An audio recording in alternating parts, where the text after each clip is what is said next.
on a déjà un peu de retard, mais on va essayer d'être efficace. Merci à tous pour votre présence, participants, intervenants ce soir.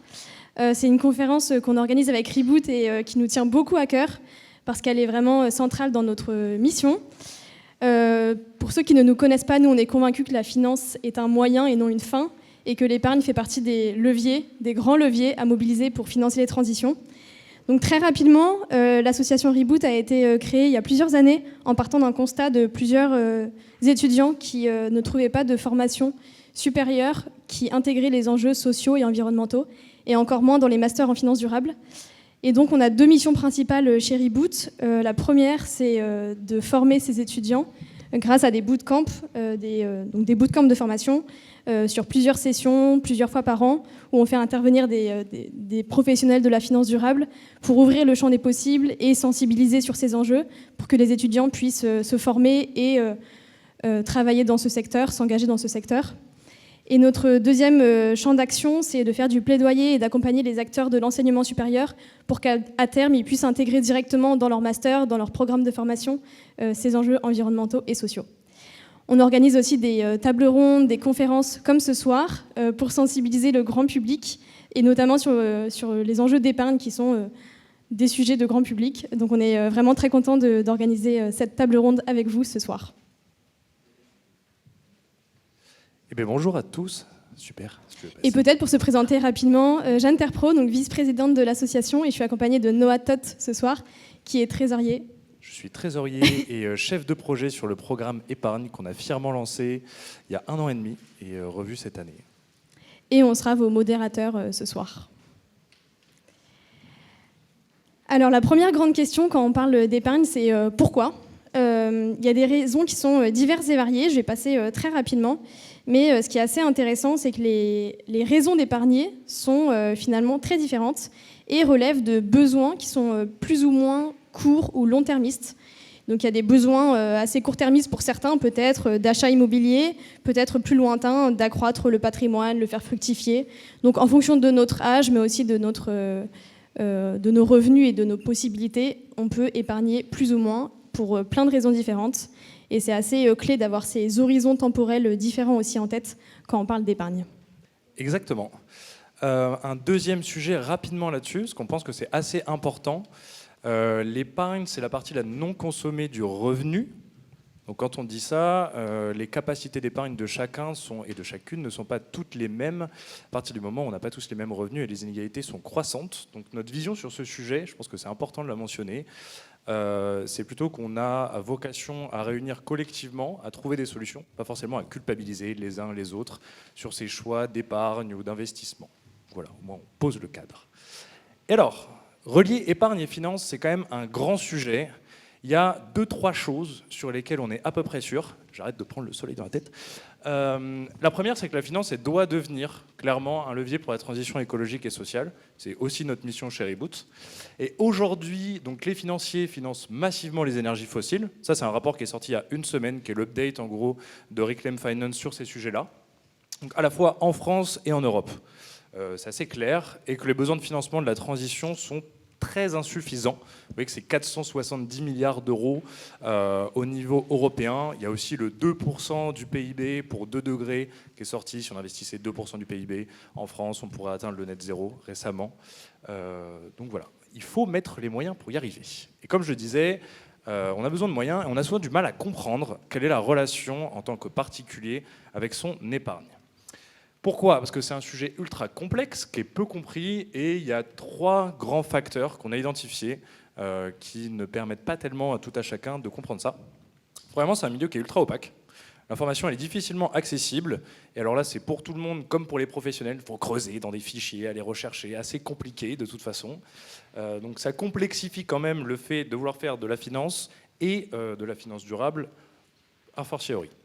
Il y a quand même un gros manque de pédagogie sur le sujet, même si c'est un peu mieux ces dernières années. L'éducation financière est faible, donc c'est pire quand on veut mettre de la durabilité dedans. Et c'est à la fois pour les épargnants, mais aussi les conseillers bancaires, les professionnels du secteur. Et donc les épargnants ne bénéficient pas forcément non plus de la meilleure information en bout de chaîne. Et le dernier élément, c'est que le fait que ce secteur est très intermédié.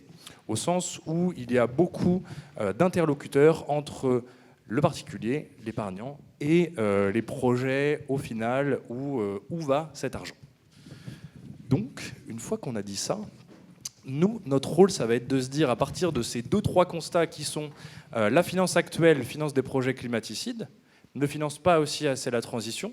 Les épargnants, nous, faisons confiance aux établissements financiers, mais nous ne comprenons pas les solutions, ou du moins elles ne sont pas encore accessibles à nous, ou du moins peu. Et comment on va les chercher, ou comment on les comprend mieux. Et c'est pour ça qu'aujourd'hui, nous sommes réunis avec 3 intervenants qui vont partager leur savoir sur le sujet. Donc merci à vous d'être ici.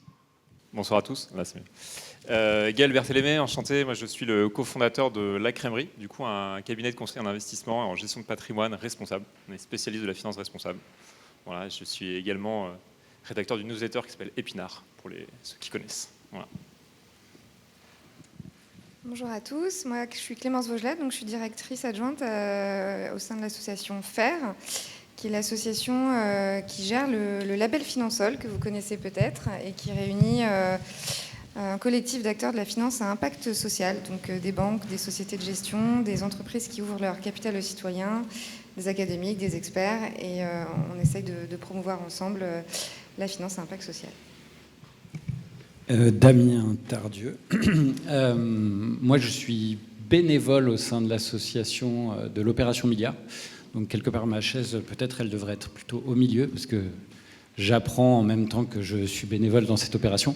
L'Opération Milliard, c'est un mouvement citoyen qui est né du constat que les acteurs de la transition juste, c'est-à-dire ceux qui agissent et qui, à l'intersection des crises environnementales, sociales et démocratiques, avaient des grandes difficultés à se financer, en particulier en fonds propres. Et donc, c'est né d'un appel il y a 2 ans pour lever beaucoup d'argent, donc on l'a mis directement dans le nom, pour ces acteurs de la transition juste. Et on est en train de construire tout ça.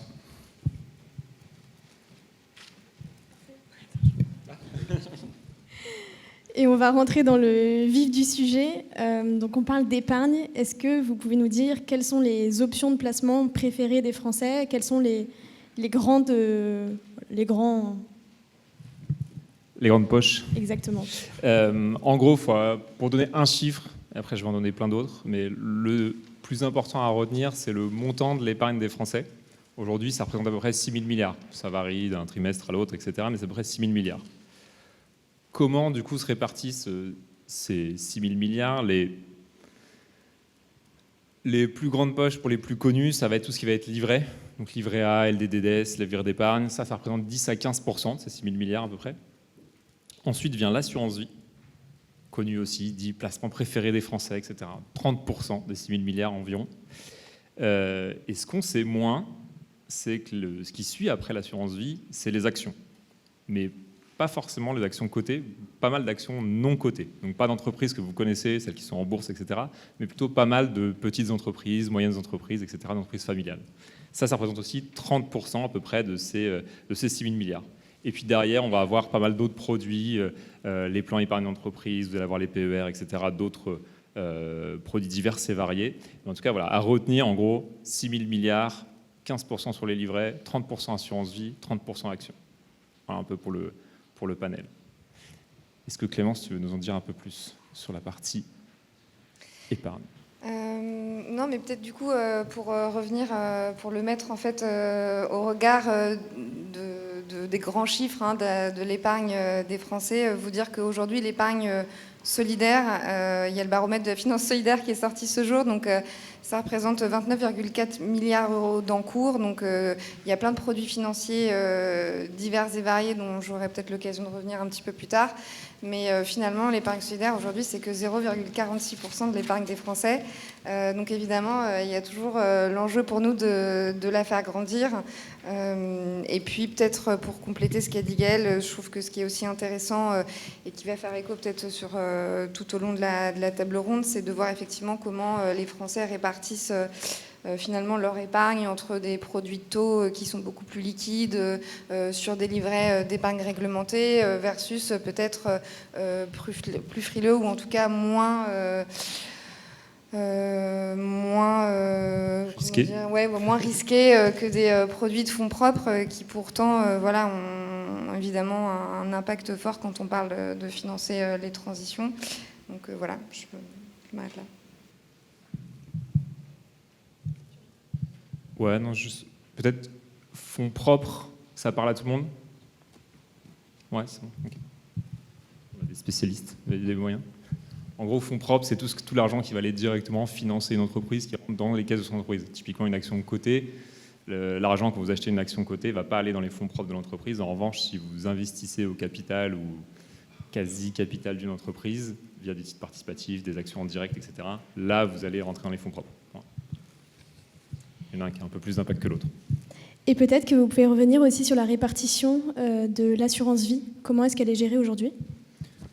Ouais, alors, sur l'assurance vie, du coup, donc 30% des 6 000 milliards, là-dedans, il y a à peu près 75% de ce montant-là qui va être dédié à ce qu'on appelle le fonds euro. Donc en fait, c'est plutôt effectivement des produits de taux, donc assez peu risqués, et 25% plutôt à des sujets de fonds propres.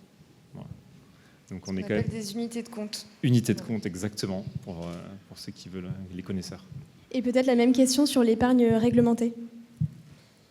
Oui, alors sur l'épargne réglementée, donc on a à peu près 935 milliards d'encours d'épargne réglementée qui vont se répartir entre différents produits, les plus connus étant le livret A avec plus de 404 milliards d'encours, le LDDS, le livret de développement durable et solidaire, qui est devenu solidaire un petit peu plus tard, en 2022, en fait, quand il est entré en vigueur. Il y a à peu près 149 milliards d'encours. Et le PEL, c'est le numéro 2 avec 253 milliards d'encours. Il faut savoir, du coup, cette épargne réglementée, il y a une partie qui va être centralisée par la Caisse des dépôts, qui va l'utiliser pour financer notamment le logement social en France, mais aussi les PME, et puis voilà, et aussi les transitions également, parce que du coup, il y a aussi pas mal de projets qui sont financés via du coup la collecte d'épargne réglementée. Et puis il y a 40% qui restent logés chez les banques et par contre elles sont dans l'obligation de flécher ces encours pour financer les PME à hauteur de 80% sans considération par ailleurs de transition aucune. L'objectif, c'était vraiment de financer les petites et moyennes entreprises en France. Il y a 5% qui doit être fléché vers l'économie sociale et solidaire. Donc là, je ne sais pas si vous êtes tous familiers, mais ça regroupe plusieurs familles, qui sont les associations, les fondations, les coopératives et les entreprises commerciales de l'économie sociale et solidaire. Voilà, donc qui encadrent... qui ont des projets d'utilité sociale et qui doivent répondre à un certain nombre de critères. Et j'ai perdu le fil. Et les 15% vers les transitions. Voilà. Et du coup, ce qui arrive au résultat, c'est que finalement, il n'y a pas tant que ça d'argent, même sur les livrets A, LDDS, etc., qui sont fléchés vers l'économie sociale et solidaire. D'où le point de départ de dire, finalement, on a pas mal d'acteurs sur ces sujets-là qui sont à la recherche de financement, pas mal d'épargnants qui veulent au contraire orienter, j'imagine que si vous êtes là ce soir, c'est plutôt votre cas, votre épargne vers ces sociétés-là, ces organismes-là. Et il y a un peu j'ai pas le mot en français, un mismatch entre les deux, quoi. Et puis peut-être aussi préciser que du coup, il y a eu quand même pas mal de discussions ces dernières années, puisque du coup, il y a eu des projets de loi qui ont permis de faire passer un certain nombre de propositions et d'idées pour flécher autrement les encours. Et il y a quand même quelques blocages psychologiques parce que forcément, il y a beaucoup de PME, ces fameux 80% d'encours. Ils financent les PME, mais ça peut être le coiffeur en bas de chez vous. Donc, voilà, en tout cas, Bercy, le gouvernement et aussi pas mal d'acteurs politiques n'avaient pas vraiment envie d'aller piocher finalement dans cette case-là pour flécher trop vers les transitions, même si c'est jamais trop, mais parce qu'ils ne voulaient pas déshabiller Paul pour habiller Pierre, tout simplement. Ouais. Et on voit le sujet régulièrement qui revient dans l'actualité. On l'a eu sur le nucléaire il y a 1 an ou 2, on l'a eu là sur la défense il y a quelques mois encore. Et à chaque fois, c'est le même sujet. En fait, la poche, elle n'est pas infinie, elle est déjà à peu près allouée. Elle n'augmente pas drastiquement d'un mois sur l'autre et d'un trimestre sur l'autre. Et donc, en fait, si on prend à un, on donne à l'autre, quoi. Donc, pas spécialement. Mais non, je me demandais si tout le monde était familier des distinctions entre les différentes finances solidaires, finances responsables, finances à impact, tout ça. Tout le monde voit ce que c'est. Est-ce que tu peux expliquer ce que c'est la finance solidaire ? Oui. Alors la finance solidaire, finalement, c'est une des plus anciennes dans cette histoire. C'est simple, la finance solidaire, c'est ce qui va permettre à un épargnant de placer de l'épargne qui va servir à financer des projets à forte utilité sociale. Et donc aujourd'hui, comment on définit ce qui relève de l'utilité sociale et quelles sont les entreprises qui vont être financées par ce biais-là. Bon, déjà, tout est encadré par la loi ESS de 2014. L'utilité sociale, elle est définie dans son article 2. Je ne l'ai pas sous les yeux, mais bon, c'est vraiment de financer les entreprises qui ont au cœur de leur mission la volonté de résoudre des problèmes sociaux, environnementaux et de financer des projets qui vont permettre à des personnes éloignées de l'emploi de retrouver un emploi, d'apporter des solutions de logement, notamment sur des publics qui en sont très éloignés. Il y a aussi la considération d'éducation populaire. On a réintroduit aussi les questions de solidarité territoriale récemment. Et il y a aussi une dimension de développement durable, mais qui doit toujours être relié pour le coup à une approche aussi très sociale. Donc l'idée, c'est avec la finance solidaire, on va pas financer des startups dans la green tech. Voilà, c'est pas le sujet. C'est vraiment, ou alors ça pourrait être le cas si elles encadraient la rémunération de leur capital et si elles faisaient de l'insertion par l'emploi. Là, ce serait possible. Et donc, comment on arrive à et on a un agrément ESUS, agrément d'entreprise solidaire d'utilité sociale.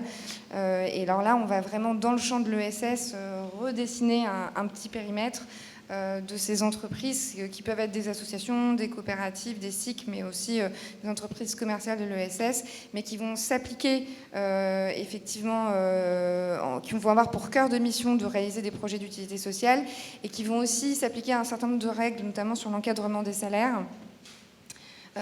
Qui ont évidemment un modèle non lucratif ou à lucrativité limitée, qui encadre du coup aussi la rémunération du capital.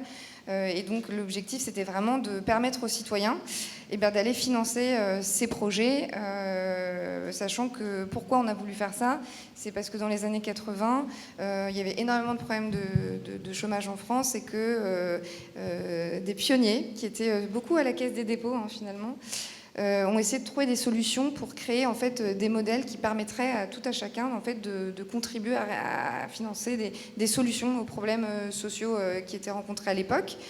Et c'est comme ça qu'est née la finance solidaire. Et donc aujourd'hui, il y a 3 canaux principaux pour épargner solidaire. Le plus engagé, le plus actif, c'est d'aller directement épargner dans des entreprises solidaires d'utilité sociale, en achetant des titres participatifs ou en prenant des parts sociales au sein de coopératives, d'entreprises commerciales de l'ESS. Il y en a plein qui sont labellisés Finansol, donc n'hésitez pas à aller voir sur notre site, vous pourrez les trouver.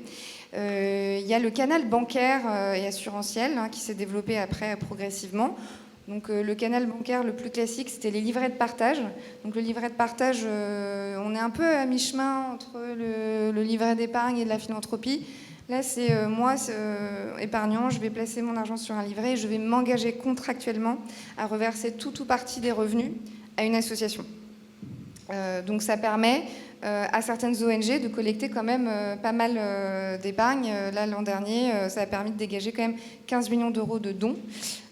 Donc c'est quand même assez intéressant aussi pour les associations de collecter par ce biais-là. Et puis l'épargne, l'assurance aussi, puisque du coup on peut aussi épargner solidaire via son assurance, soit En fonds euros, il y en a une seule qui est labellisée fonds d'un seul à la Maïf. Et puis soit en unité de compte. Et là, je reviendrai en deuxième partie sur le lobbying de l'association, puisque si vous allez ouvrir une assurance en unité de compte, normalement, on vous propose systématiquement désormais une unité de compte solidaire, une petite avancée de la loi Pacte, un petit lobbying de l'association, avec plein de freins aussi à sa diffusion, j'y reviendrai.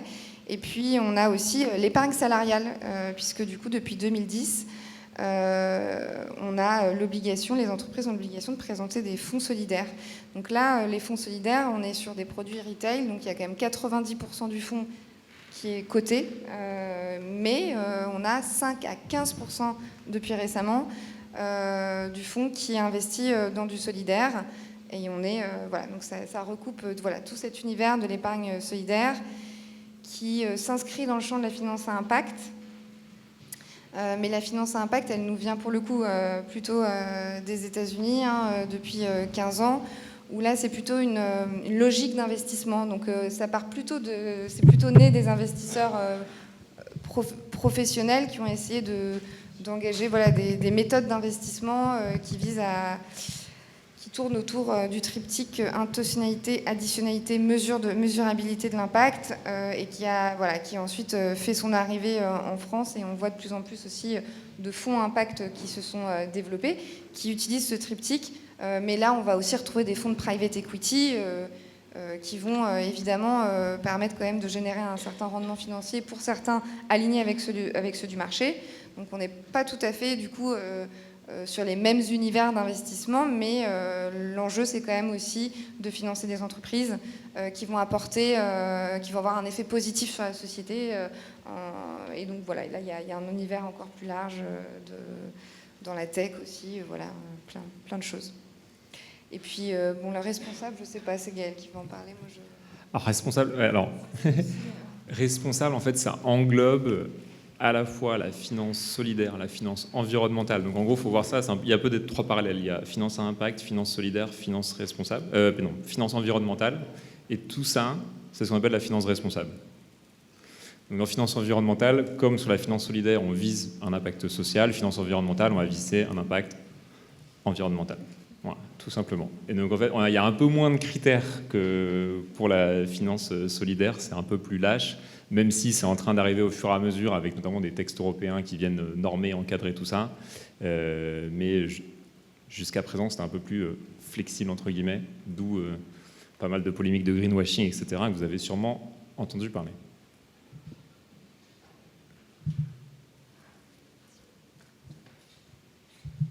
Du greenwashing ? Ouais, il y a un sujet qu'on voulait aborder quand même, qui est un sujet plutôt de retour d'expérience. Pour donner un peu le contexte, on a fait là récemment un programme sur l'épargne, où certains d'entre vous ont participé, qui a donné un peu les clés des sujets qu'on aborde plutôt en surface ici, sur la compréhension du système financier pour tout à chacun, sur comprendre il y a les solutions solidaires, responsables, pour les différents horizons de temps, de placement, etc. Et après est sorti l'article de Bonpote et de Julien Le Fournier sur le compte courant. Et alors c'est aucunement une critique, c'est vraiment un constat. Et derrière, il y a certaines personnes qui nous ont dit en fait, je ne sais plus trop si j'agis ou pas après avoir lu cet article. Nous, ce qu'on voulait dire ce soir, pour plus aller vers l'axe solution, c'est que franchement, on vous incite à lire des choses sur ce sujet, parce que c'est ultra intéressant, et la clé de compréhension, c'est vraiment de commencer à creuser ces sujets.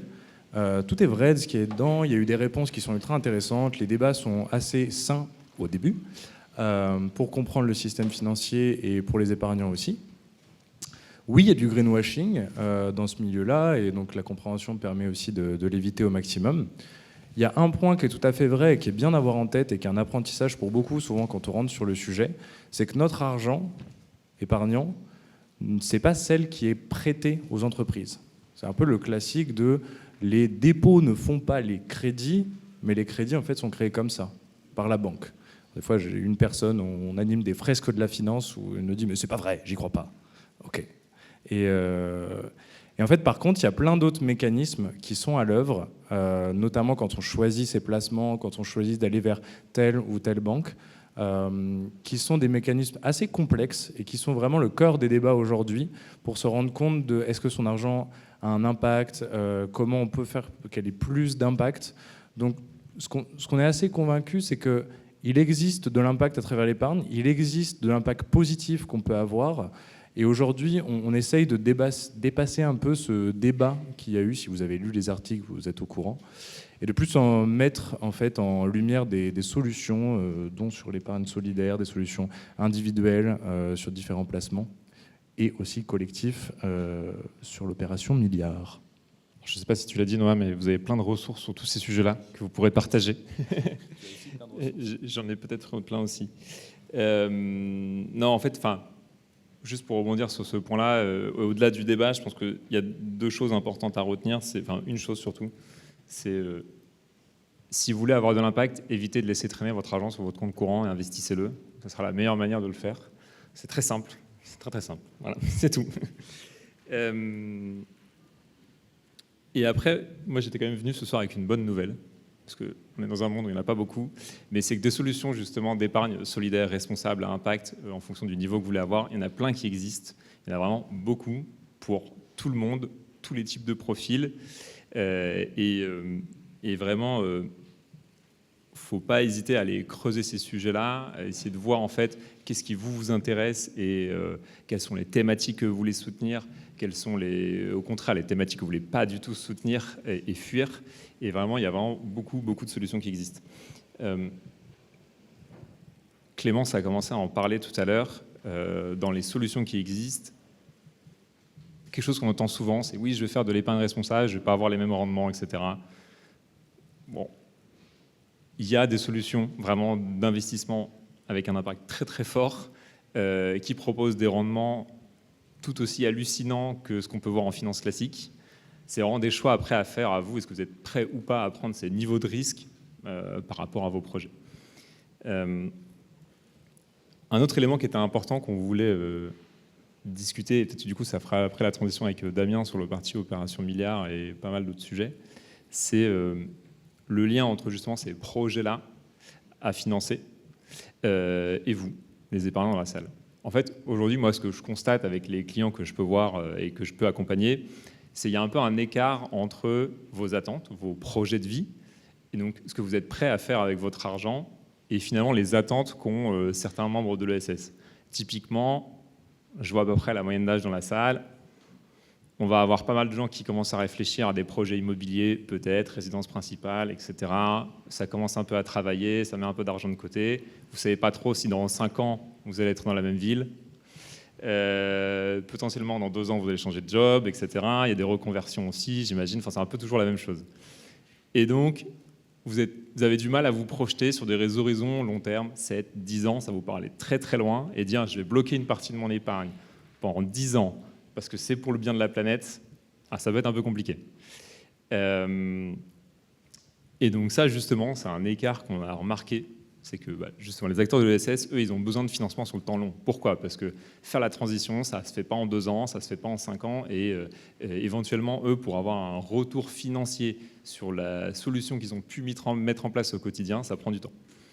Et donc il y a un écart qui se crée, et c'est là où on peut avoir justement des nouvelles opportunités qui vont arriver, de financement un peu plus moyen terme, on va dire, j'espère, on va en discuter après avec Damien, de financement d'acteurs de l'ESS, de solutions à impact en tout cas. Je ne sais pas si Damien, tu veux oui, parler justement de vos travaux côté Opération Milliard. Donc l'opération a commencé un peu sur ce constat d'absence de financement en fonds propres pour les associations, les coopératives, toutes ces organisations de la transition juste. Et en même temps, une fois qu'on a lancé l'opération, donc c'est quand même maintenant 3000 adhérents et une 50aine de bénévoles, on s'est organisé en plusieurs pôles. Donc moi, je m'occupe du pôle des besoins des financeurs. Mais 2 gros travaux, en tout cas, ont été effectués. C'est de comprendre les besoins des organisations d'un côté et de l'autre, les besoins des financeurs. Donc pour ça, vous pouvez aller regarder sur le site, on a interrogé à peu près entre 600 et 800 organisations pour comprendre quels étaient leurs besoins de financement, pourquoi elles n'arrivaient pas à se financer, qu'est-ce qui étaient les points bloquants. Donc ça, c'est devenu une mine d'informations qui est résumée dans ce qu'on a appelé le grand recueil. On a identifié à peu près 1,4 milliard de besoins de financement à 5 ans pour ces organisations-là. Et de l'autre côté, là où moi j'étais plus impliqué, c'était de comprendre les besoins des financeurs, donc 2 grands axes, les particuliers d'un côté, et de l'autre, les financeurs institutionnels, donc les banques, les fonds d'investissement, les caisses de retraite, tous ces gens-là, et de comprendre pourquoi est-ce qu'ils ne fléchaient pas plus d'argent sur ces projets-là. Alors, du côté des épargnants en particulier, on a vu on a fait un sondage sur 1200 personnes. Alors, évidemment, on n'est pas la Sofres, donc le sondage est quand même biaisé dans la direction de notre communauté, mais ça nous a permis de voir des choses intéressantes. Parce qu'en fait, ça nous donne parfois des bornes inférieures ou supérieures, si vous voulez. C'est-à-dire que dans les gens qui ont répondu, ça fait partie des gens les plus engagés.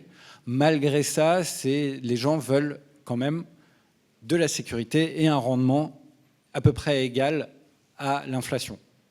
Même les plus engagés. Hein. Donc ça veut dire que nous, du côté de l'opération Milliard, il faut trouver les mécanismes qui nous permettent de fournir de la sécurité en ayant un peu de rendement, tout en continuant à financer en fonds propres les organisations qu'on souhaite financer. Donc ça a été un point important, la sécurité et un peu de rendement. Après, je regardais tout à l'heure dans les sondages, je ne sais pas si c'était un sondage fait par vous, mais il n'y a entre guillemets que 35% des Français qui ne veulent pas de finances responsables ou solidaires plutôt, dans leur portefeuille. Donc ça veut dire qu'il y a quand même un potentiel de gens qui sont intéressés par ça mais qui n'y ont pas accès, qui est énorme. Je regardais aussi, il me semble que seulement 20% des gens la connaissent, cette finance-là, et que seulement 20% aussi s'en sont vus proposer par leur banquier. Enfin bref.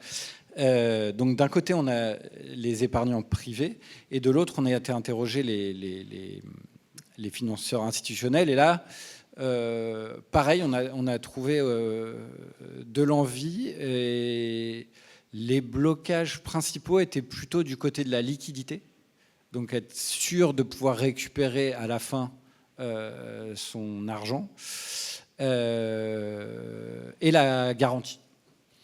Donc c'est les 2 aspects principaux sur lesquels on doit travailler, du côté compréhension des besoins des épargnants.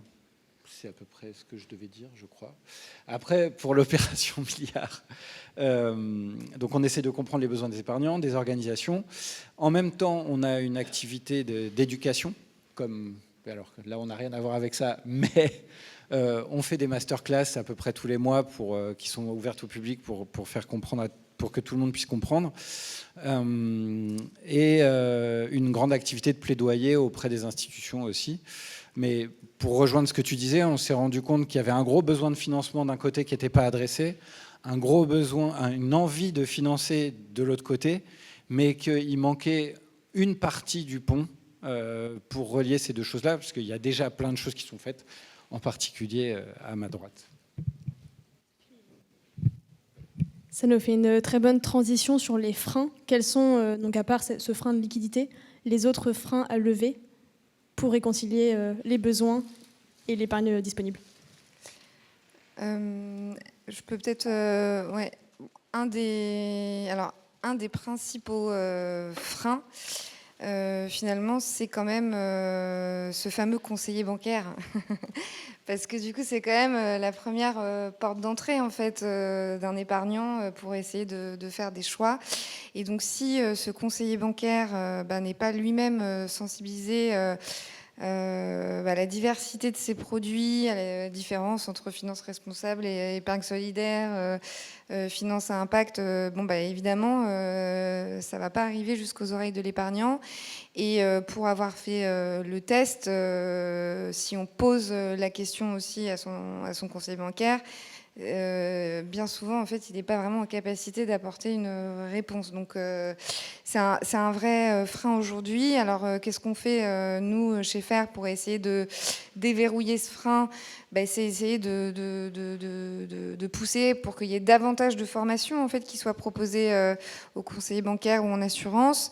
Après, la réponse d'acteurs comme la Fédération bancaire française, c'est de dire, oui, mais il y a une telle inflation, en fait, réglementaire, voilà, dans le secteur de la finance que, en fait, les heures de formation continue sont un petit peu comptées, et que les conseillers, forcément, il y a tellement de sujets, tellement d'enjeux que c'est pas forcément, il va pas forcément s'orienter vers les sujets de niche, entre guillemets, aujourd'hui comme les nôtres, ce qui est bien dommage.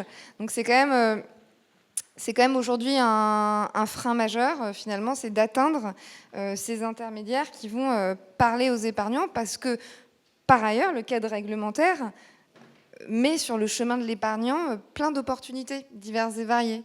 Mais il faut quand même qu'il y ait un lien, un guide, en fait, qui permette derrière à l'épargnant de s'orienter voilà, dans l'univers des différents placements. Et donc, voilà, il y a quand même un frein majeur ici. Moi, j'en vois un deuxième, qui, à mon avis, il faudrait débunker, mais ça prendrait pas mal de temps et il faut être fort en droit européen. C'est le fameux sujet du devoir fiduciaire, puisque du coup, les assureurs ou les caisses de retraite, enfin tous les investisseurs institutionnels, en fait, se réfugient un petit peu derrière ce devoir fiduciaire, qui font qu'ils doivent être en recherche, en fait, de maximiser, en fait, le profit du placement pour l'épargnant, pour le futur retraité, pour les assurés.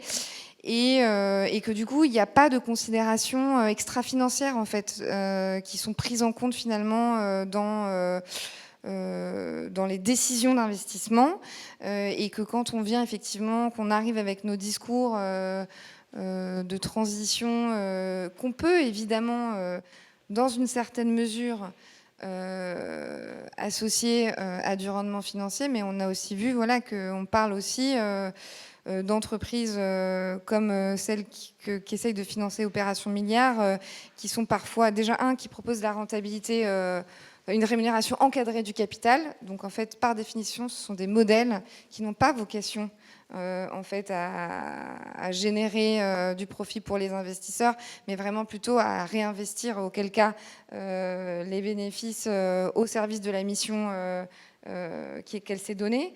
Donc ça, c'est un premier sujet, et forcément, ça vient choquer un petit peu avec les sujets de devoir fiduciaire.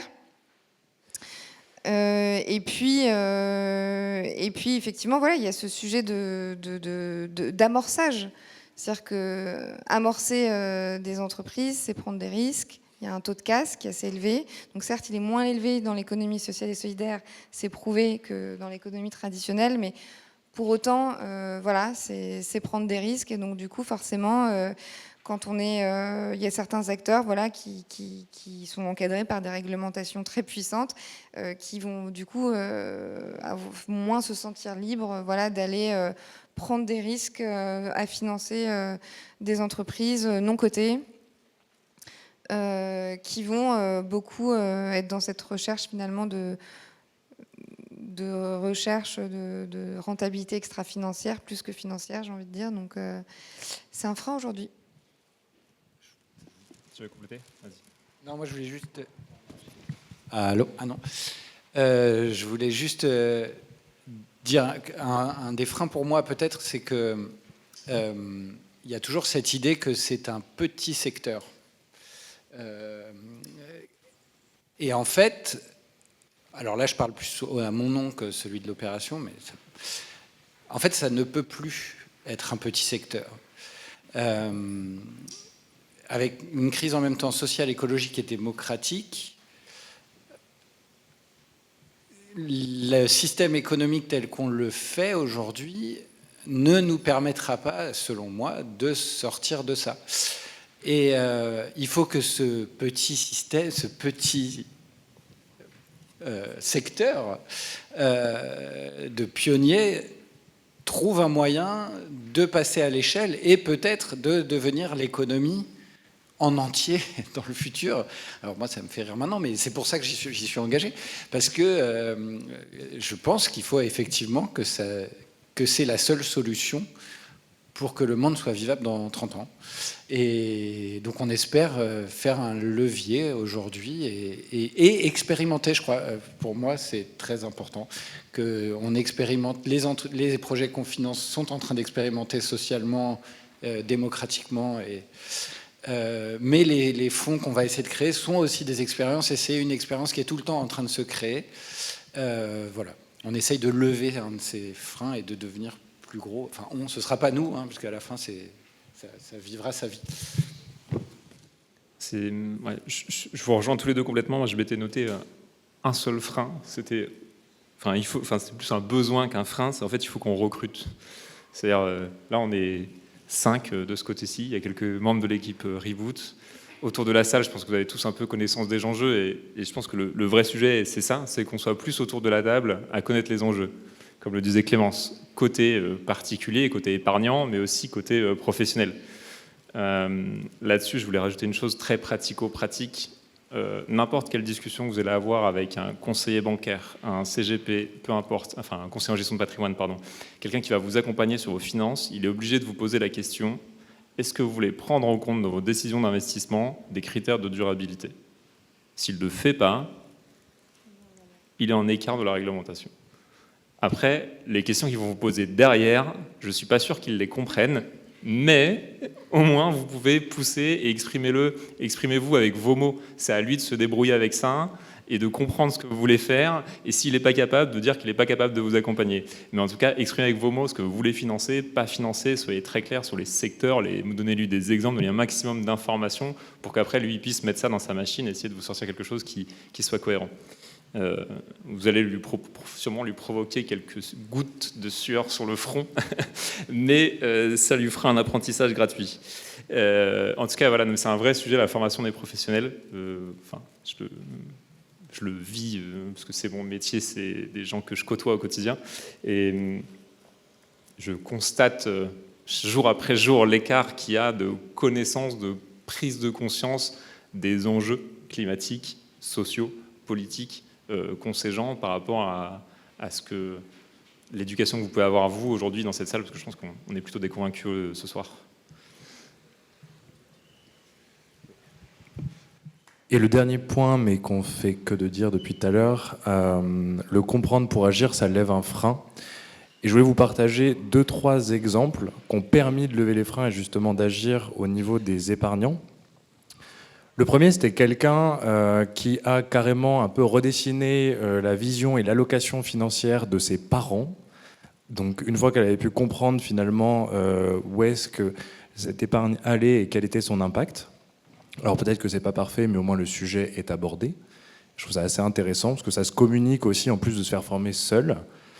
La deuxième, c'est une personne aussi qui est venue à nos formations. Et en fait, il y a 2 personnes qui ont fait ça, qui ont été challengées le conseil de surveillance, qui est en fait l'organe qui s'occupe de l'épargne salariale dans les entreprises. Et c'est souvent une poche d'investissement qui est complètement oubliée, mais qui a un impact et qui peut et qui doit réglementairement proposer justement des fonds solidaires, comme tu le disais tout à l'heure. Donc comme quoi on peut avoir de l'impact aussi en comprenant mieux.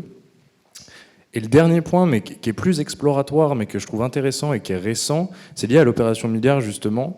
Il y a 2-3 semaines, je crois, j'ai rencontré du coup un des tiers-lieux qui promulgue l'opération Milliard dans les territoires, notamment pour qu'ils puissent avoir les clés en fait, de système, à la fois les associations et les épargnants. En fait, ils commencent à réfléchir à des innovations financières pour que les épargnants puissent financer des projets écologiques et sociaux. Mais en fait, ils ont foi en les associations qui sont sur les territoires depuis longtemps, qui les accompagnent. S'il y a de la confiance, ça marche. Et derrière, ils essayent juste de comprendre, OK, mais si on finance, quand est-ce qu'on récupère? Comment vous allez utiliser l'argent? Et finalement, pour que ça fonctionne, il va falloir que les épargnants de ce territoire comprennent ce système, que les associations aussi se réarment un petit peu avec cette innovation financière. Et c'est pour ça que ça a pas mal de sens. Est-ce que vous voulez rajouter quelque chose? Sinon, je me risque à une petite conclusion pour qu'on prenne des questions, parce que je pense qu'il y a plein de questions dans la salle, j'imagine. Donc peut-être en conclusion, moi ce que je retiens, c'est quand même le montant de l'épargne, 6 000 milliards, et à la fois le montant des encours sur la finance solidaire, donc 0,46%, si mes chiffres sont bons. Et donc je suis assez d'accord, il y a un enjeu plus qu'un enjeu, en fait, un impératif de passage à l'échelle de cette finance. Ça passe par de la curiosité, de la formation, sensibilisation de vous, épargnants, de vos proches, mais aussi des conseillers bancaires. Donc beaucoup de travail et on sera là côté Reboot pour essayer de vous accompagner là-dessus et pour essayer de créer des collectifs, et notamment l'opération Milliard, pour agir collectivement là-dessus. Je vous invite aussi à repenser vos besoins, parce qu'on a parlé d'enjeux de liquidité, d'appétence au risque, de différentes solutions de placement en fait, qui existent aujourd'hui et qui sont plutôt méconnues du grand public. Donc voilà, c'est aussi une invitation, ça aussi, à la curiosité. Et puis enfin, l'axe réglementaire qui est très clé également. Et donc ça, c'est plutôt un engagement soit citoyen, soit professionnel. Il y a des alumni Reboot engagés sur ces sujets. On vous encourage à l'être encore davantage. J'ai dit, j'espère que la conférence vous a plu. Si vous avez des questions, c'est le moment. Et on va en prendre le maximum avant d'aller prendre un verre tous ensemble et se rafraîchir un peu. La première est toujours la plus difficile.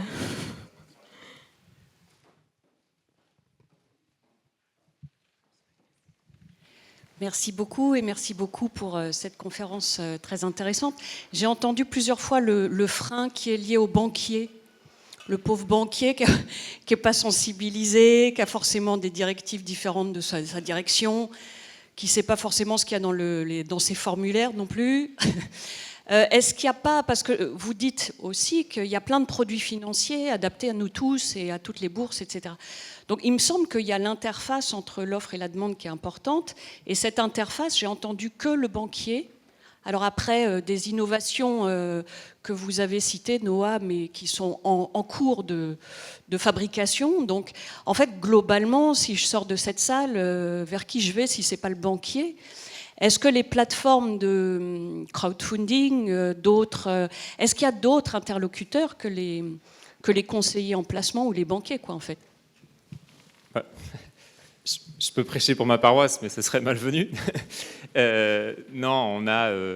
alors, en fait, il existe quand même, et on pourra en reparler après, si vous voulez, je pourrais donner des noms d'autres cabinets, mais il y a aujourd'hui quelques conseillers financiers qui ont pris connaissance de ces enjeux-là et qui sont plutôt généralement des indépendants, qui ne sont pas dans des réseaux bancaires. Il y a quand même, alors on va le rappeler, on a donné quelques noms tout à l'heure, mais on peut en donner d'autres, des acteurs historiques de la finance solidaire, finance responsable. On peut nommer, on a parlé tout à l'heure de la Maïf, on peut nommer également le Crédit Coopératif, la Nef, qui propose pour certains des solutions de placement. Et après, vous avez effectivement toute une série d'acteurs engagés depuis toujours, notamment sur la partie financement participatif, crowdfunding. Alors, on peut citer l'ITA, je leur fais un peu de pub, mais il y en a d'autres sur plein d'autres sujets différents, notamment sur tout ce qui est énergie renouvelable. Vous avez Enerfi, Plendosphère, etc., des acteurs qui sont là depuis déjà une dizaine d'années et qui sont engagés sur ces sujets-là. Et après, vous avez en fait la bonne ressource pour en trouver beaucoup plus en direct. Je dirais, aller sur le site de Finansol, regarder toutes les ESUS, typiquement les entreprises solidaires d'utilité sociale qui sont labellisées Finansol, la plupart cherchent des fonds et peuvent lever. Et voilà. Et peut-être pour compléter, rappeler aussi du coup dans les plans épargne entreprise, il y a systématiquement un fonds solidaire qui est proposé, il faut le trouver. Et je ne l'ai pas précisé, mais le cadre réglementaire, c'est quand même été un levier puissant pour développer l'épargne solidaire en France, puisque on a à peu près sur l'épargne salariale plus 27,5% de croissance annuelle en moyenne de ces fameux fonds 90-10. On a multiplié les encours par 7 en 10 ans, en les mettant vraiment en visibilité via ces plans épargne salariale, puisque du coup, les entreprises proposent quelques fonds, mais il n'y en a pas 150, comme dans les contrats d'assurance vie en unité de compte. Et puis aujourd'hui, l'épargne salariale solidaire, c'est 10% de l'épargne salariale totale. Donc, on grappille des parts petit à petit. Et ce qui est merveilleux avec ce produit, c'est qu'il est quand même, entre guillemets, il y en a pour tous les goûts, parce que évidemment, aller sur une plateforme de crowdfunding, rentrer au capital d'une entreprise, on prend potentiellement plus de risques qu'en épargnant sur un fonds 90, donc quand même 90% du fonds est coté, et c'est aussi ça qui génère aussi du rendement financier, et qu'en fait on a créé tout un mécanisme en fait finalement de liquidité un peu factice parce que du coup on a dilué un petit peu pour créer des poches de liquidité dans cet embriquement. Mais bon voilà, tout ça pour dire que voilà, il y a l'épargne salariale, c'est quand même un merveilleux vecteur pour placer son argent sur des fonds thématiques, ISR, Greenfin, solidaire, responsable, et donc passer par son entreprise pour ceux qui ont cette opportunité. La banque, mais voilà, aussi des conseillers privés ou les plateformes de crowdfunding. Donc il y a quand même plein de solutions qui existent.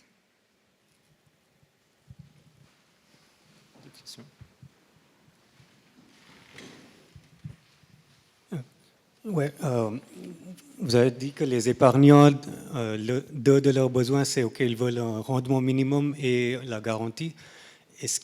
Quels sont les instruments ou les mécanismes les plus prometteurs que vous voyez? Il y a les contrats impact social, blended finance et tout. Donc, est-ce qu'il y a des instruments ou mécanismes prometteurs pour vous?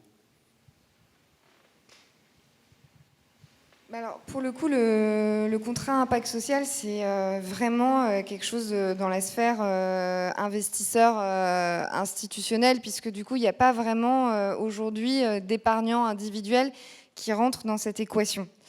Par contre, c'était un bel outil, c'est un bel outil d'innovation financière, en fait, qui permet de faire de l'innovation sociale et qui va mettre en place, en fait, une relation entre un porteur de projet voilà, qui va se faire financer par un investisseur privé, et sur la base d'indicateurs, généralement la puissance publique, va effectivement ensuite débloquer les fonds et rémunérer l'investisseur. Mais bon, là, en tant qu'épargnant privé, aller sur un contrat impact, c'est un peu compliqué. Et les mécanismes de blended finance, en fait, c'est pareil. C'est comment, avec de l'argent, notamment de l'aide au développement, en fait, on va dérisquer les investissements dans les pays émergents pour permettre, du coup, à des investisseurs privés d'aller investir et financer les objectifs de développement durable. Par contre, donc ça, on est plutôt sur des sujets investisseurs institutionnels, mais si c'est des sujets qui vous intéressent, il existe des acteurs de l'économie sociale et solidaire qui ouvrent leur capital aux citoyens et qui financent des projets de solidarité internationale en finançant des institutions de microfinance notamment, mais aussi beaucoup de coopératives agricoles dans les pays en développement. Je pense à la CIDI notamment, qui historiquement est née en lien avec CCFD Terre Solidaire, et qui ont créé du coup une société de financement et qui est en partie détenue par des actionnaires privés. Après, c'est des acteurs donc vraiment qui lèvent du capital auprès des citoyens. Ces organisations aussi, souvent, j'en ai pas parlé, mais on a quand même une belle niche fiscale, l'IRPME-ESUS, parce qu'en fait, on a réussi à obtenir pour que cet investissement solidaire soit attractif sur finalement un investissement qui offre peu de rendement, mais c'est surtout qui demande du capital patient. On a quand même cette niche qui permet de réduire à hauteur de 25% de sa souscription de son impôt sur le revenu. Donc évidemment, il y a un plafond, mais c'est vraiment une vraie aide en fait, qui permet aux entreprises ESUS de lever du capital auprès des citoyens et de rester vraiment très, très attractif. Donc ça, c'est aussi quelque chose que vous pouvez regarder et qui est intéressant pour investir en direct dans une entreprise. Et puis du coup, bon, pour ce qui est le plus prometteur, moi je pense qu'il faut qu'on travaille sur l'assurance vie solidaire. Aujourd'hui, il n'y a que 2,3 milliards d'encours sur les unités de compte solidaire. C'est rien du tout à l'échelle des 2000 milliards de l'assurance. Donc il faut qu'on arrive à diffuser en fait partout ces produits, et pour qu'en fait les épargnants aient le choix. Donc que ce soit systématiquement proposé, qu'il y ait toujours cette alternative qui soit proposée, et puis ensuite qu'on diffuse évidemment au maximum. Et comme le disait Damien, en fait, faut qu'on inverse les ordres de grandeur. Et du coup, pour moi, je crois le plus prometteur, mais c'est pas pour tout. Enfin, si, c'est ce qu'on est un peu en train de faire. C'est la quantité et la diversité des placements. Donc, en tant qu'investisseur particulier, c'est compliqué de te dire je mets 100 là, 100 là, 100 là, 100 là, 100 là, et je me fais un super portefeuille qui sera dérisqué par la diversité. Mais par contre, c'est ce qu'on essaye de faire dans l'opération, avec des fonds accessibles à différents types de patrimoine, mais qui financeront une grande diversité de types d'acteurs, donc que ce soit des foncières agricoles, des foncières solidaires, des coopératives, des associations ou même des entreprises. Et donc quand tu arrives à une grande masse, à diversifier le portefeuille, bah, le risque est de fait énormément diminué. Après, voilà, je vais m'arrêter là, je crois. Ah, ce qui est intéressant, c'est en fait le travail que fait l'opération milliard, c'est ce que moi j'essaie de faire avec certains de mes clients, mais du coup de manière individuelle. C'est-à-dire que moi je vais leur dire, bah voilà, ok, vous avez X 1000 euros à répartir, bah, on va aller sur telle foncière, telle autre foncière pour aller aider à la transition écologique, agroécologique, on va aller sur telle autre foncière pour faire du logement social, on va faire ça, etc. Et donc ça prend beaucoup de temps et aussi pas mal de capital. Et l'avantage de l'opération milliard, vite que ça arrive, c'est que justement ce travail-là que moi je dois faire avec mes clients un par un, en fait il sera déjà mutualisé et proposé en une seule souscription, on va dire, via l'opération milliard.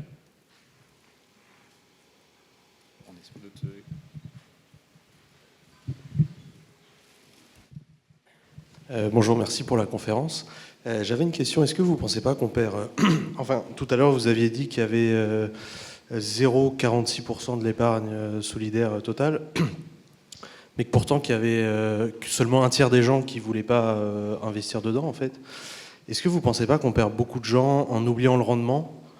Par exemple, j'avais regardé sur votre sur Faire, il y a, pour ne pas les citer, hein, mais je vais les citer, la Banque Postale, par exemple, qui est un livret A solidaire, qui rapporte tout autant qu'un livret A classique, versus, par exemple, des livrets réglementés, non réglementés, pardon, type la Nef, qui vont rapporter 0,5% par an.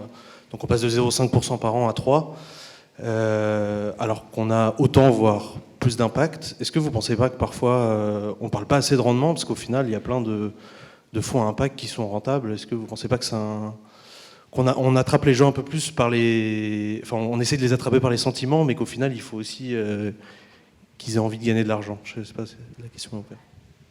Merci. Ça, c'est une vaste question. On en discute beaucoup au sein de l'association. Évidemment qu'on perd une partie des gens en partie. Alors après, c'est difficile de généraliser en fait les discours, le discours narratif autour du rendement sur les produits d'épargne solidaire, puisque comme on l'a dit tout à l'heure, en fait, il y a une grande diversité de produits financiers qui n'ont pas forcément les mêmes logiques, qui n'ont pas, enfin, on ne parle pas des mêmes risques, des mêmes liquidités, donc c'est difficile de faire un discours généralisé autour du sujet, mais oui, on le voit bien aussi dans les sondages auprès des épargnants, c'est-à-dire que parfois ils sont aussi avec quelques contradictions, c'est-à-dire qu'ils veulent épargner plus durable, mais ils ne veulent pas renoncer ni au rendement, ni prendre plus de risques. Donc bon, il y a un moment, il y a une équation un peu insoluble. Donc oui, c'est un vrai sujet. Comment on arrive aussi à parler de ces sujets davantage? Pendant longtemps, tout le narratif aussi de l'association, du label Finansol, c'était de parler beaucoup en fait des résultats, de l'impact, en laissant un peu de côté la question du rendement. Et en fait, on voit aujourd'hui effectivement qu'il faut qu'on apporte aussi, qu'on accompagne un petit peu plus sur ces sujets-là. Et figurez-vous que j'ai un de mes collègues qui a soutenu hier sa thèse sur la performance financière des fonds 90-10. Et donc, on a aussi financé en fait des travaux de recherche ces dernières années pour aller explorer ce sujet en fait. Comment ils se positionnent, comment on peut les benchmarker à d'autres fonds responsables. Et donc, l'enjeu aussi, c'est de pouvoir avoir davantage de connaissances sur ces performances, y compris financières. Et puis après, comment la retranscrire à l'épargnant sans le faire au détriment peut-être d'une épargne, d'un investissement plus direct dans des entreprises de l'économie sociale et solidaire. C'est tout l'enjeu aussi pour nous, évidemment. Après, il y a quand même un sujet de... La personne qui cherchera toujours le rendement le plus élevé n'ira jamais sur une solution responsable, tout simplement parce que la prime au vice paye. Celui qui fait le plus mal les choses dans l'économie gagnera toujours plus d'argent que celui qui fait mieux les choses. Voilà, c'est juste, quand on prend en compte ces externalités, forcément, on dépense plus d'argent pour faire attention, pour compenser, etc., etc. Et donc, on génère moins de rendement sur le court terme. Maintenant, sur le long terme, dans 10, 20, 30 ans, parce que finalement, c'est ce qui vous intéresse, que généralement, quand vous faites, alors, pour certains des projets sur le long terme, de l'investissement sur le long terme, on ne parle pas de 2, 3, 5 ans, on parle de 10, 15, 20 ans. Je ne suis pas sûr que cette équation soit toujours la même. Et du coup, il y a un peu un équilibre entre une perspective de rendement court terme et une perspective de rendement long terme, finalement. Avoir 10% de rendement par an pendant 5 ans, puis après rien du tout, parce qu'on a tout perdu. Ouais. Avoir 3% de rendement par an pendant 30 ans, et avoir un capital à la fin, il y a débat.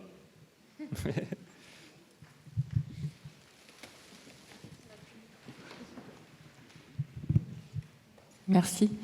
Moi, j'ai un problème de culture générale. Tu as dit tout à l'heure que, en fait, je ne sais pas si les fonds solidaires, pourtant je devrais le savoir, sont proposés justement aux particuliers qui vient dans sa banque voir son conseiller. C'est possible ou pas pour un...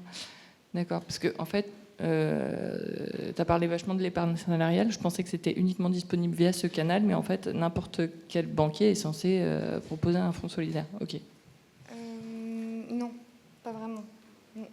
Enfin, sur l'assurance vie en unité de compte, oui, ils sont dans l'obligation de le faire. Donc, sur ce produit-là, oui. Et après, il y a des OPC, fonds 90 qui peuvent être proposés en réseau bancaire, mais ils n'ont pas l'obligation de le faire. Donc, je ne saurais pas dire s'ils le font tous. Peut-être que Gaël, c'est mieux.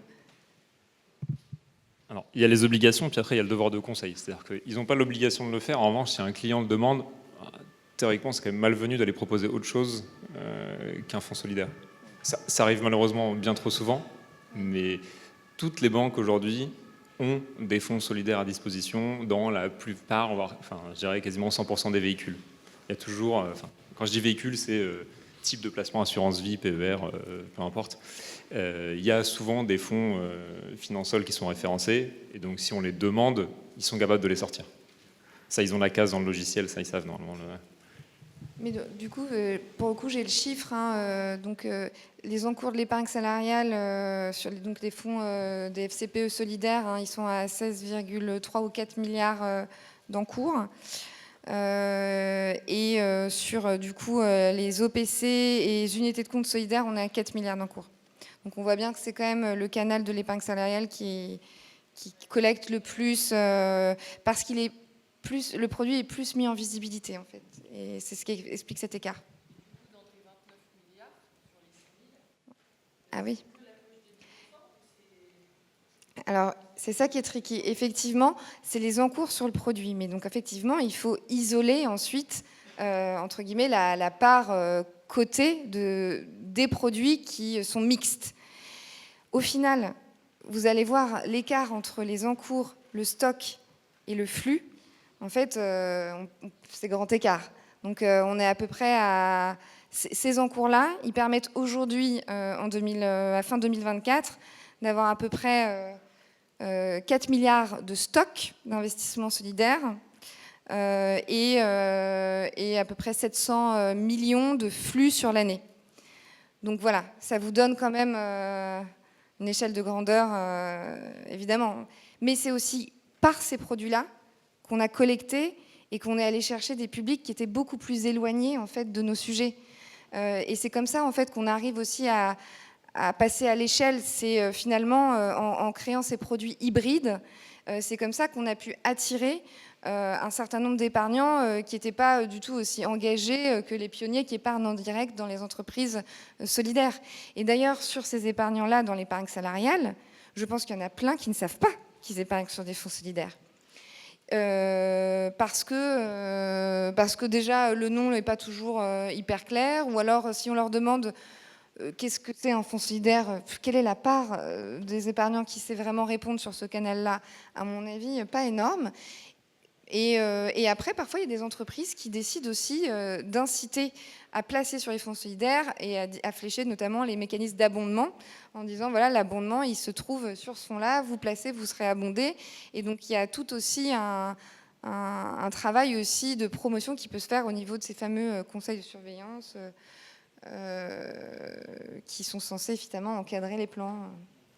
Ouais, et d'ailleurs, si vous voulez faire bouger les choses en interne chez vous, on en parlait tout à l'heure, syndiquez-vous, investissez-vous dans ces comités justement qui prennent la décision. Non, autrement, si vous voulez pas aller jusque-là, vous pouvez aussi rentrer en contact avec les gens qui sont dans ces comités-là et leur dire qu'il y a une ONG qui s'appelle Reclaim Finance, dont on parlait plus tôt, qui propose justement des accompagnements gratuitement pour les entreprises pour construire les cahiers des charges sur ces plans d'épargne salariale. Donc en fait, pour qu'après l'entreprise aille négocier avec son fournisseur d'épargne salariale sur les fonds qu'elle veut avoir à dispo pour ses salariés. Voilà, ça se fait gratuitement, c'est pour la bonne cause. Et donc vous représentez l'opération milliard, donc si j'ai bien compris, votre objectif c'est de lever 1 milliard à terme pour ensuite le dispatcher auprès des organisations qui en auront besoin.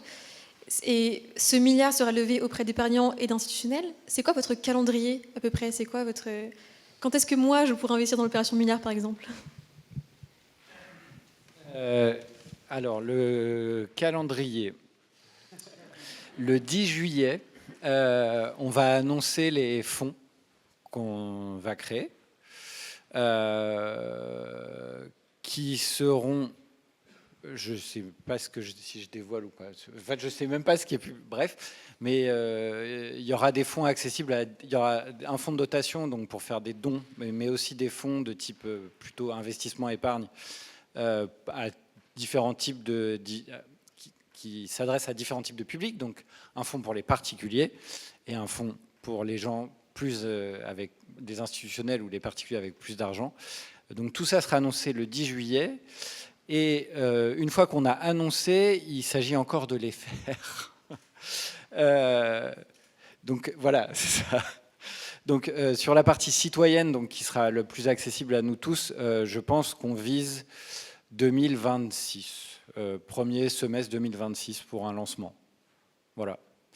Et donc l'accès de tout ça est encore en train d'être écrit.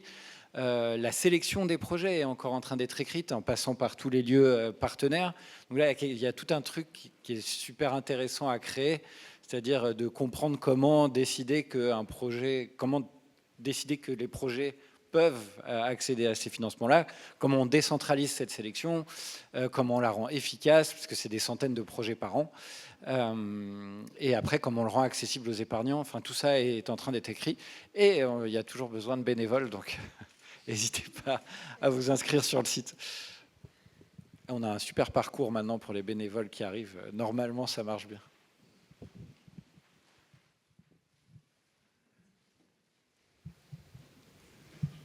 Tout à l'heure, j'ai cru comprendre que vous disiez que 35% des épargnants ne désiraient pas investir en économie sociale et solidaire.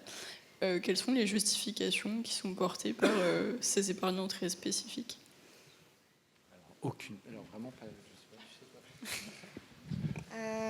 Alors, moi, je ne connaissais pas ce sondage, mais ce n'est pas très grave parce que ce n'est pas ça qui est important.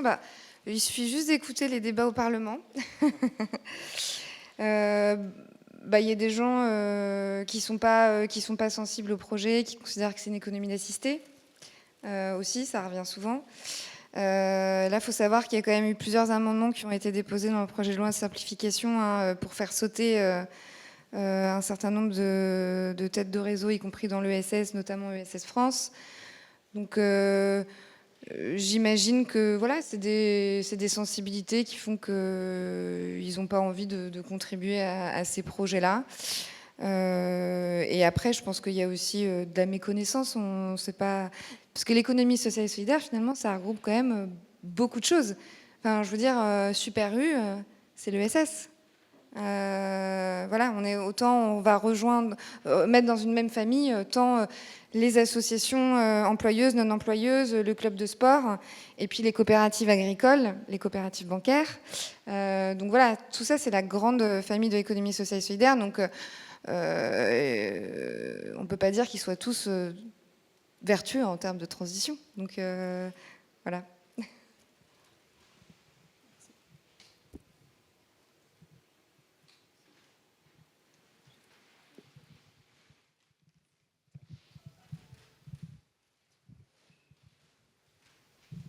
Bonjour. Quand on parle aujourd'hui épargne, on parle aussi fiscalité. Et le choix parfois de l'outil, ça repose à la fiscalité. Alors, quel rôle joue aujourd'hui la fiscalité pour attirer de nouvelles personnes qui souhaitent investir dans des sujets sociaux qui ont d'impact? Alors, il est non négligeable. Clairement, aujourd'hui, il n'y aurait pas certaines niches fiscales dédiées justement à l'investissement, à l'économie sociale et solidaire notamment. On en parlait d'une particulière tout à l'heure, mais il y en a pas mal qui existent. Il n'y aurait pas cette niche fiscale-là, je pense qu'on perdrait pas mal d'épargnants, tout simplement parce que justement on revient au sujet un peu de rentabilité. En fait, cette niche fiscale-là permet d'augmenter artificiellement la rentabilité des placements solidaires. Je trouve que c'est une bonne chose. On a plein d'autres niches fiscales qui étaient beaucoup plus inutiles ou plus critiquables. Celle-là, pour le coup, je défends ma paroisse, je la trouve intéressante. Mais oui, c'est un vrai plus pour les épargnants. Si demain on ne l'a plus, eh ben, ça va être difficile, je pense. Il y en a déjà qui sont sortis du périmètre parce que pendant longtemps, en fait, ces niches auparavant existaient dans le champ de l'ISF. Et puis on a dû recréer un dispositif au moment de supprimer l'ISF. Je vous épargne les détails dans le cadre du dispositif Madelin, mais en fait, là, on rentre pour le coup en vrai sur des vrais sujets de fond en termes de plaidoyer européen. Parce qu'en fait, aujourd'hui, nos freins, c'est aussi le droit européen, le droit de la concurrence européenne, puisque du coup, on a un règlement général d'exemption par catégorie qui autorise les États à mettre des coups de pouce à certains secteurs, notamment pour l'amorçage des PME. Mais toute la philosophie, elle a été construite pour faire de l'amorçage dans les PME, considérant qu'au bout d'un moment, elles ont trouvé leur modèle économique et qu'elles se lancent et que du coup, on ne peut plus autoriser, en gros, les États à injecter des aides qui ne soient pas du coup encadrées par le droit de la concurrence. Et les entreprises sociales, elles font face à des défaillances de marché, en fait, dans un temps beaucoup plus long. Mais en fait, c'est lié à leur modèle économique, en partie, pour celles qui ont des modèles à lucrativité limitée. Et donc, c'est très difficile de faire reconnaître les spécificités des entreprises sociales au niveau européen, qui permet ensuite à l'État français, qui par ailleurs est quand même en avance sur les sujets de développement de l'ESS. En France, on est quand même assez pionnier. Et cette finance solidaire dont on parlait aujourd'hui, elle n'existe pas en fait ailleurs dans d'autres pays.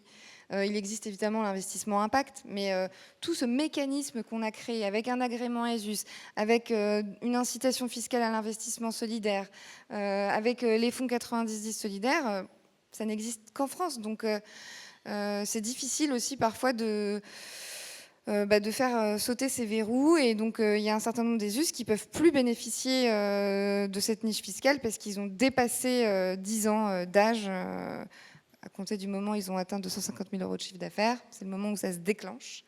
Le compteur se déclenche. Et donc, des acteurs aujourd'hui, typiquement comme la NEF, ne peuvent plus en faire bénéficier, ou comme la CIDI dont je parlais précédemment, parce qu'ils sont trop historiques. Voilà. Et ils ont eu un effet de décollecte. Enfin, c'est compliqué de rester du coup aussi attractif sur le marché de l'épargne solidaire pour aller chercher des nouveaux investisseurs qui ne soient pas super engagés dans le mouvement, on va dire. Et pour compléter, en fait, ce qu'on voit typiquement aujourd'hui, notamment sur des entreprises ESUS qui collectent, c'est qu'en fait, une fois qu'elles sortent de ces critères-là, elles créent une société bis à côté, qui re-rentre dans les critères et qui permettent de nouveau de bénéficier de la niche fiscale pour bien montrer à quel point ils sont pas dépendants, mais c'est vraiment un très attractif, cette niche fiscale-là, pour les aider à collecter justement de l'argent de l'épargne, et notamment de personnes parfois qui sont juste à la recherche de la carotte fiscale, quoi.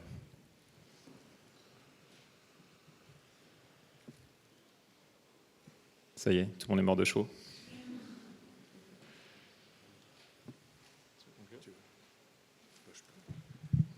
peut-être sur un produit dont tu as moins parlé, parce que tu parlais de fiscalité. Il existe des fiscalités selon les différents produits, qu'on parle d'assurance vie, qu'on parle de plan épargne-action, etc. Et souvent, ça a un impact aussi sur à quel point on se projette sur l'horizon de temps long. Et on a parlé tout à l'heure aussi d'un truc, on disait sur les horizons de temps long, on avait peur de bloquer son argent. Et il y a un truc à démystifier un peu, qu'on a fait notamment sur le programme. Quand on dit assurance vie et plan épargne-action, par exemple, en fait, après X années, donc 5 pour le PEA et 8 pour l'assurance vie, on bénéficie d'avantages fiscaux plus intéressants. Mais l'argent n'est pas bloqué en tant que tel. Donc ça, c'est souvent un truc qu'on n'a pas forcément en tête en tant qu'épargnant. Du coup, c'était cool de revenir dessus.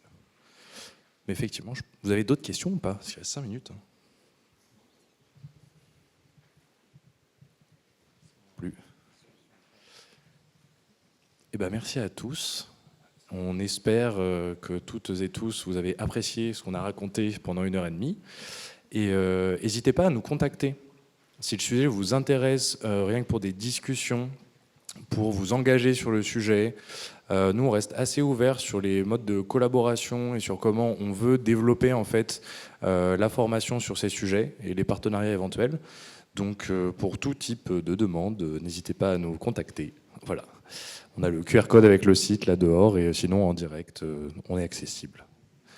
Donc ravi de continuer à discuter en bas et merci beaucoup. Bonne soirée.